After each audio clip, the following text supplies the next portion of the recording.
இன்னைக்கு morning breakfast honey pancake, almond, அப்புறம் 2 dates, அப்புறம் ஓவர் நைட் சோக் பண்ண ட்ரை கிரேப்ஸ். இது இது இது என்ன? இது பாதாம். ஓகே, பாய் சொல்லிடு.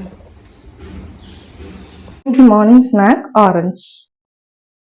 இன்னைக்கு நான் நெட்ல சர்ச் பண்ண ஒரு விஷயம் ரொம்பவே ஷாக்கிங்காக இருந்துச்சு. என்னன்னா டாட்லர், அதாவது 2 to 5 இயர்ஸ் பேபிஸ்க்கு ஒரு நாளைக்கு 1000 to 1400 கேலரிஸ் தேவைப்படுமா பெர் டேக்கு. நம்ம எல்லாரும் கொடுக்குற அந்த ஃபுட்ல ஒரு 1000 கேலரிஸ் எல்லாம் வருமாங்கன்னா பெரிய கொஸ்டின் மார்க் தான். இன்னொன்று என்னன்னா, நம்ம அந்த 1000 to 1400 கேலரிஸ்க்கும் கம்மியாக கொடுக்குறனால தான் குழந்தைங்க வெயிட் கெயின் பண்ணாமல் அந்த மேக்ஸிமம் சேம் வெயிட்லேயே ரொம்ப. ஆஃப்டர்நூன் லஞ்ச் பருப்பு சாதம், எக்கு, அப்புறம் கொஞ்சம் பொட்டேட்டோ ஃப்ரை. ஈவினிங் ஸ்நாக்ஸ் வந்துட்டு வேக வச்ச கொண்டக்கடலை.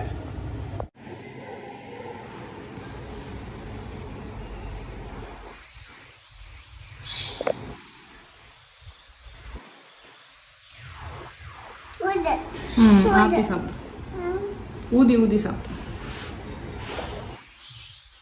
நைட்டு டின்னர் தோசை, அப்புறம் கொஞ்சம் கடலை, அப்புறம் சாம்பார். ஆக்சுவலாக இது மத்தியானம் லெஃப்ட் ஓவரான பருப்பு குழம்பு, ஈவினிங் அதை சாம்பார் ஆக்கியாச்சு. தேங்காய் போடாமல் செஞ்சனால வசதியாக போச்சு. இந்த கை அது பேட், குட்டு. சாப்பிடு.